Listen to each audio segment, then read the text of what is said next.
여러분, 혹시 한 시대를 풍미했던 전설적인 투자자들의 공통점이 무엇인지 아시나요? 그들은 모두 독서광이었습니다.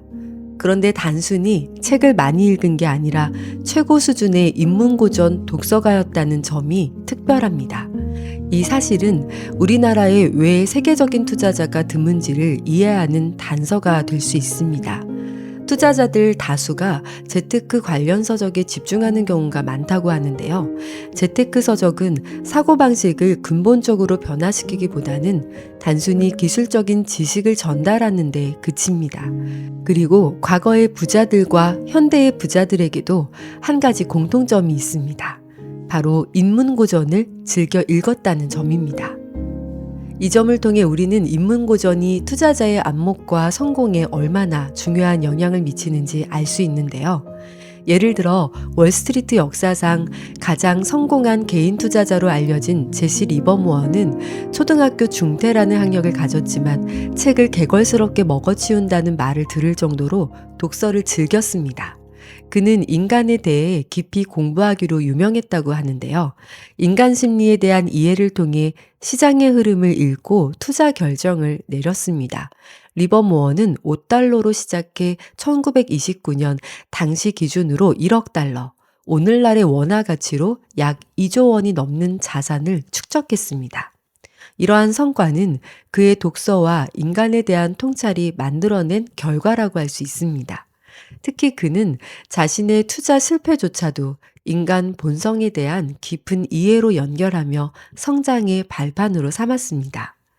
또 다른 전설적인 투자자 벤저민 그레이엄은 현대적 의미의 증권 분석 및 가치 투자 이론의 창시자로 세계 최초의 금융 분석가로도 불립니다.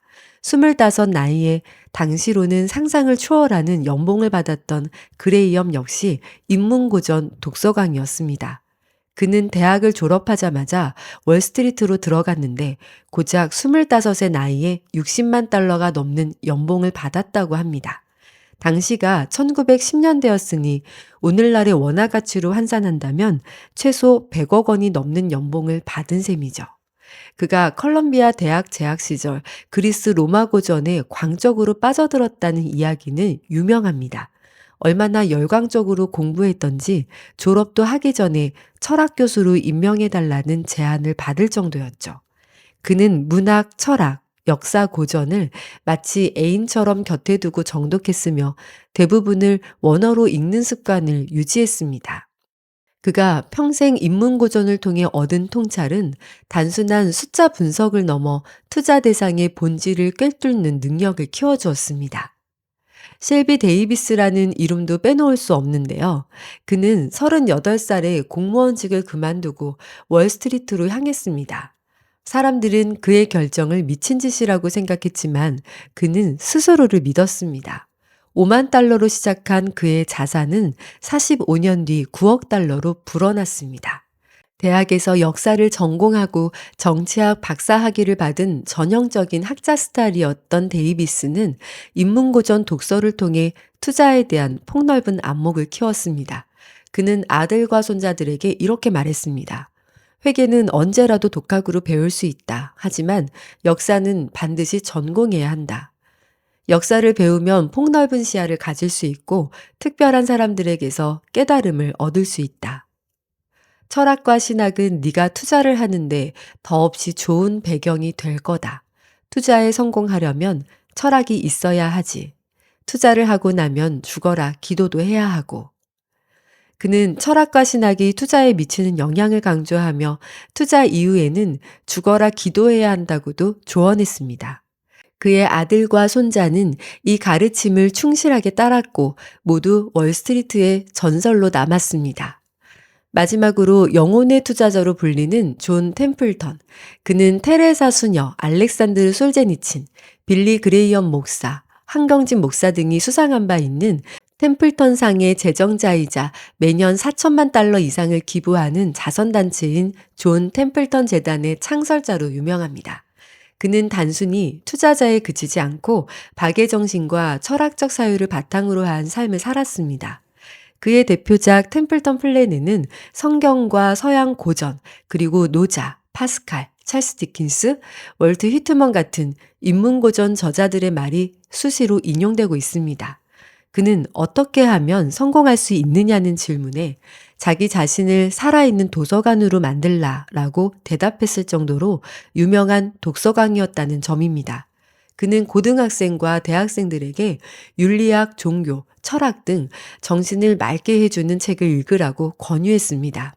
템플턴은 독서를 통해 얻은 통찰이 자신이 이룬 모든 성공의 기반이 되었다고 고백했습니다.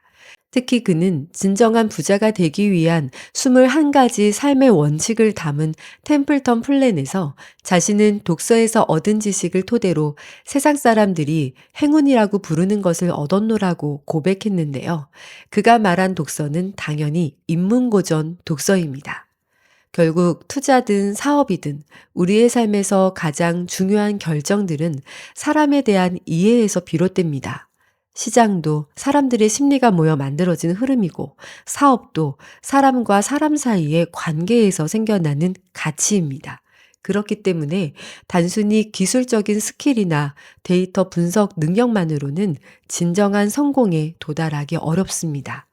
인문고전은 단순히 옛날 이야기가 아니라 인간 본성에 대한 깊은 통찰을 담고 있습니다. 철학, 역사, 문학은 우리가 어떤 상황에서 왜 그런 선택을 하는지 인간의 본질과 행동 패턴을 이해하도록 돕습니다. 예를 들어 투자자는 시장의 흐름을 읽는 눈을 길러야 하고 사업가는 고객과 협력자들의 욕구와 감정을 읽어야 합니다. 이런 능력은 단순히 계산기로 숫자를 두드려서는 얻을 수 없죠. 따라서 진정한 부와 성공을 원한다면 먼저 인간을 공부해야 합니다. 그 시작은 바로 인문고전을 읽는 것입니다. 인문고전은 나의 사고를 넓히고 깊이를 더하며 더 나아가 우리가 만나게 될 사람들과 세상에 대한 새로운 시각을 제공합니다. 단순히 돈을 벌기 위한 도구를 넘어 삶을 풍요롭게 만드는 진정한 자산이 될 것입니다. 그렇기에 저는 여러분에게 권하고 싶습니다. 오늘부터 작은 책 한 권을 선택하세요. 그리고 그 책을 통해 시대를 초월한 지혜를 만나고 그 속에서 성공의 힌트를 발견해 보시기 바랍니다. 지금까지 슈카야의 마인드셋이었습니다.